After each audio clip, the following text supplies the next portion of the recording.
Egun ondan hori, eta ongi etorriak ohiko osoko bilkura honetara.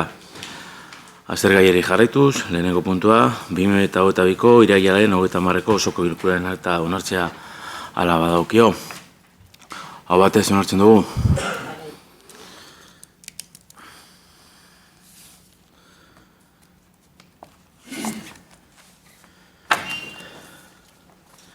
Bigarren puntua, aurrekontu plantilla aldatzea onartu. Hau langileria batzordean aztertu zen, sindikatuekin adostutako aldaketa dira, hau batez onartu zen, zer esatekorik, hau batez onartzen dugu. Hau batez onartzen da.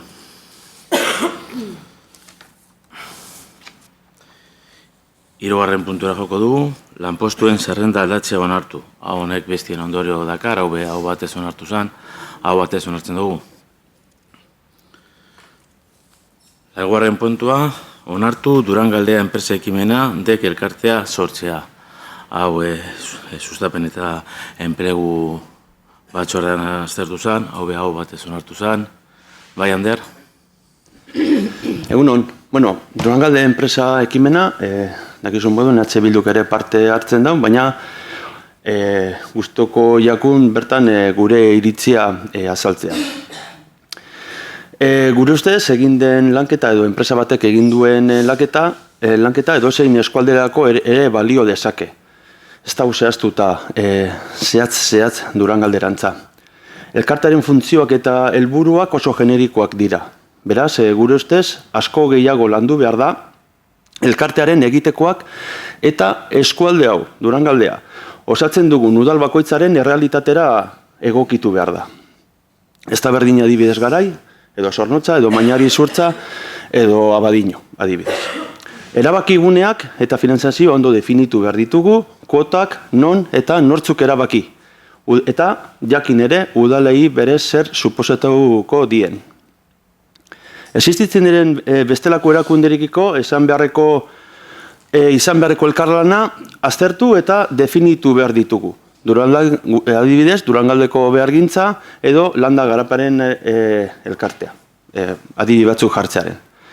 Hau esan da, EH Bilduk besteok bezalase, dekosatzen dugun taldeen bezalase, jarrera eraikitzailerarekin jarraituko dugu, ekimen hau Durangaldearen sustapen ekonomikoa eta enplegurako tresna egoki bat bihurtzeko. Beste barik. Eskerrik asko, Ander, beste donor zer esateko, orduen hau batez onartzen dugu? Bale, hau batez onartzen da. Bosgarren puntua, hasiera batean onartu 2023ko ekitaldirako ondasun higiezinen gaineka zerga oroitzen duen ordenantza fiskalan aldatzea. Hau ogasun batzordean aztertu zen, batez onartu zen, azken finean da norma foralak ahalbidetzen duzen obari batzuk martxan jartzea, eta hori da egiten dugunak asuntan. Zer esatekorik, hau batez onartzen dugu?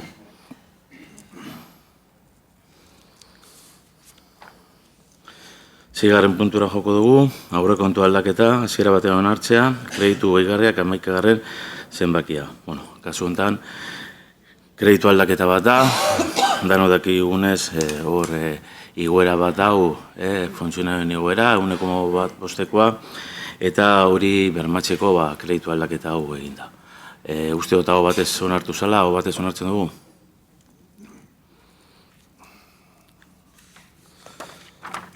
Zazpigarren puntu joko dugu, F, 2022 fakturaren zerrenda balio kostu eta onartzeko proposamena kontuetzaitzako inkizuna ez betetzea.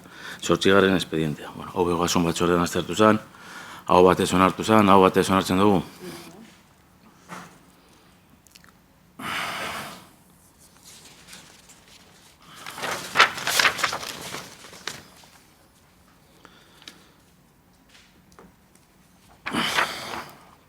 Zortzigarren puntura joko dugu, behin betiko onartu, UI13, 2 partzelan boroa industriala, ibilgorentzako sarbide berri bat egiteko zehetasun azterlana. Hirigintza batzordean aztertu zen, hau batez onartu zen, hau batez onartzen dugu.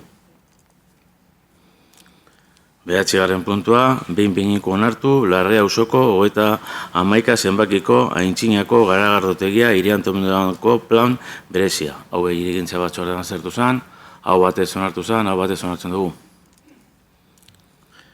10. puntua, behin betiko onartu, hiriguneko bizitegirako, hiri lurzoroko kabi eremuaren hiri antolamendurako plan berezia. Hau hirigintza batzordean aztertu zen, hau batez onartu zen, hau batez onartzen dugu. 11. puntua joko dugu, hiri antolamendurako plan orokorra jende aurrean jartzeko eta alegazioak aurkezteko epea luzatu. Hau bozera maile batzordean aztertu zen, EH Bildu proposatu eban, eta hau batez danon artean baiezkoa eta onartu gendun. Zer esatekorik, baiezka.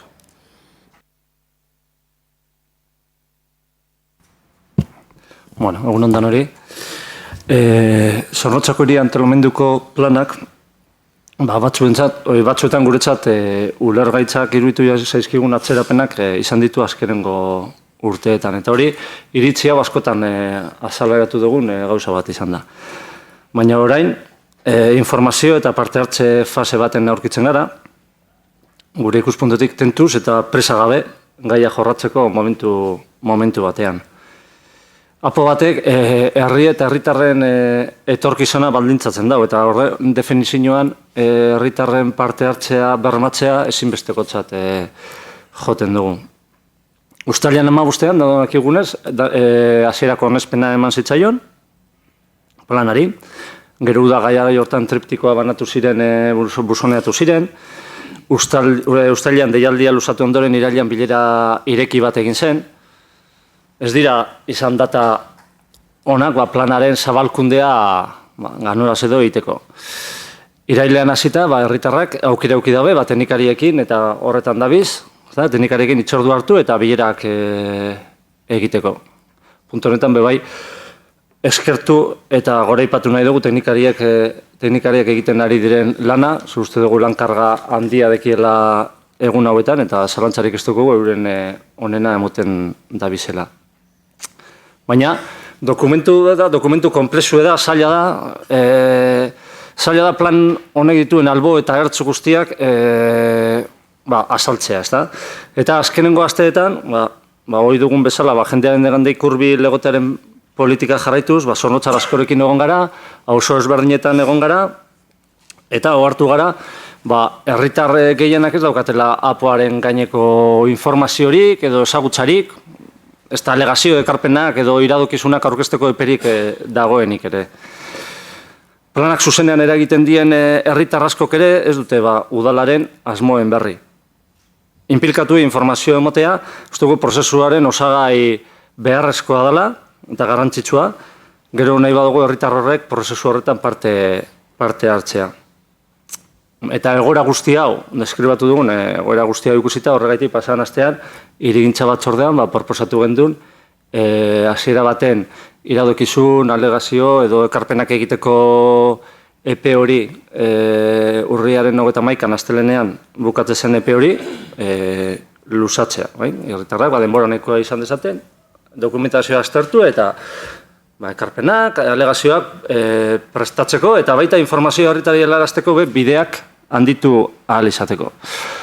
Eta guzti hau esan da, udal gobernuari eta gainereko alderdia ere eskertzea, begi honez ikusi izana proposamen hau, eta azkenean akordio honetatik onuratarako diotenak herritarrak izango dira, herritarrok izango dira.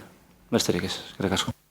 Eskerrik asko, Gaizka, bai, Alba? Ez, gube bai, Gaizkak esan dagoenez, eskertzea bulego teknikotik egiten ari den lana, eta animatzea jendea parte hartzera, ze azkenean plan hau eraldatzen dau udalerria, eta danon parte hartzea behar dau. Eskerrik asko dan hori. Eskerrik asko, besterik ez badau, hau batez orduan, ez da? Parkatu, publikoak plenua bukatzen demunean hartu liketa emongo dut ditza, bale? Reglamentuako lan diolako da,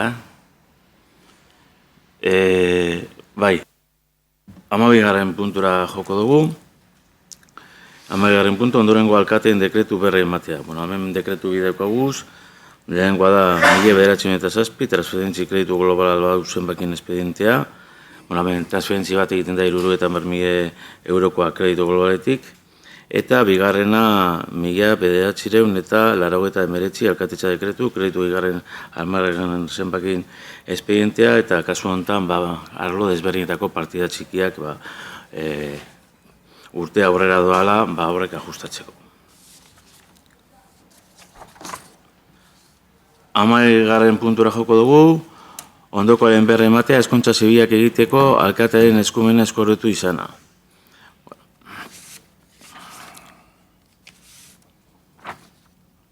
Toki araubidearen oinarriak arautzen dituen legearen 21 eta 3 artikulu ditu. Udal araudi organikoaren 76 artikuluei lotuta.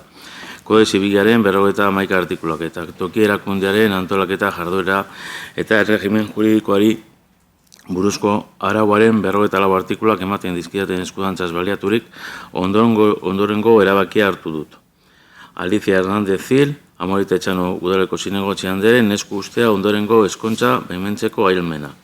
Bruno Bergara Ormaza eta Silvia Samoila Baronzea. Hau irailaren 2an burutu zen, eta esan egon inongo arazorik aurrera eramateko. Bigarrena, Estibali Martiartu Crespo, Amorita Etxanok udaleko zinegotzi handeren esku ustea ondorengo eskontza, Jesus Maria Arberaz eta Laura Ramos Martínez. Hau irailaren 24an izan zen. Hirugarrena, Begoña Atxazurmendi, Amorita Etxanok udaleko zinegotzi handeren esku ustea, Luis María Martín Acevedo eta Leire Feijó Bernal. Hauek, segunetan, urriaren batean ospatu ebien. Laugarren puntua, erabaki egiten ari garena, udalbatzari honen matea, eta 5. Bizkaiko aldizkari ofizialean bagitaratzea. 14. puntuera joko dugu, 14. puntua da, alkateak eskuordeta tokiko gobernu batzordeak hartutako erabakien berri, azken udalbatzatikona, eta 12 izin dira. Eta 15. puntuera heltzen gara, eskariak eta galderak. Eskarik eta galderik ez balego, pleno bukatutat emongo nuke, eta jente aurrean dauen pertsonari eskatuko nioke hartzeko mikrofono hori da. Da, mesedez, hasi baino harinau esan zure izena eta gero nahi duzune esplikazio guztiza. Egunon, ¿se oye? Francisco Negrete, vecino de Amorebieta. Y quisiera hacer unos comentarios sobre el tema urbanístico, viendo todos los trabajos que se están haciendo bien realizados para la mejora del pueblo, quería comentar un poco a nivel social y las familias. Y lo leo literalmente. Las familias y comunidades de vecinos en algunos casos están pasándolo francamente mal.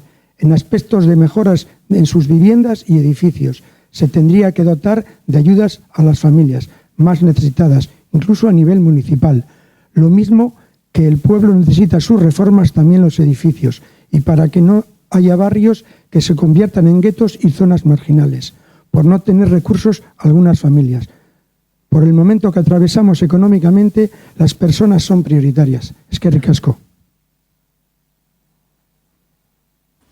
Bueno, Francisco, eskertu egin dozun proposamena, aintzat hartuko dugula eta aztertuko dugula, aurrerantzean ahalbidetzen bada holako laguntzarik edo ez. Bere garaian egon zan, zuk komentatzen duzun laguntza, baina, bueno, arazo tekniko batzuk sortu ziren, eta horregaitik bertan bera geratu zen garai hartan.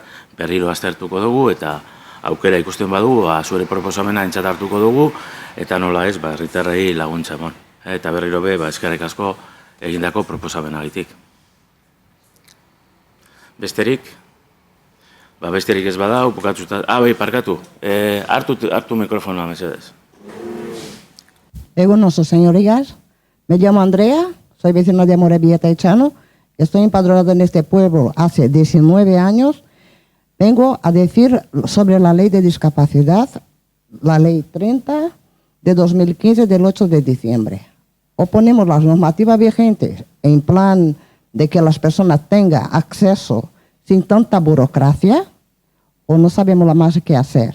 Que vete para acá, vete para allá, la ley de dependencia, porque si no cumple los requisitos para tener la chartela de Aparcalecúa, porque si no tiene los 35%, si no tiene 65%, vamos a ver en qué quedamos. La ley está aquí.